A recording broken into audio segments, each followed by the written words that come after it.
করে নিয়ে চলতে পারে সে সমস্ত ব্যক্তিদের শরীরে রোগের মাত্রা কমে যায় সুবহানাল্লাহ। তাদের ব্রেনের শক্তি বেড়ে যায় সুবহানাল্লাহ। তাদের হার্ট ভালো থাকে, তাদের শরীরের জয়েন্টগুলো ভালো থাকে যাদের সাথে নামাজের সম্পর্ক থাকে।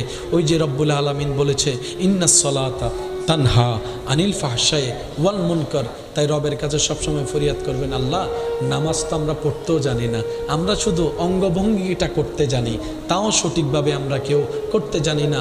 আল্লাহ গো, তোমার কাছে ভিক্ষা চাই, এই নামাজের ভিতরে তুমি যত ধরনের নিয়ামত দিয়েছো ওই নিয়ামতের বৃষ্টিগুলো একটু আমার উপর বর্ষণ করে দাও সুবহানাল্লাহ। আল্লাহ আমিও তোমার প্রিয় বান্দার লিস্টিতে নাম লেখাতে চাই। আল্লাহ আমিও ইজ্জতের জীবন চাই, আমিও কবরকে আলোকিত দেখতে চাই। তোমার দয়া ছাড়া তো কিচ্ছুই সম্ভব না।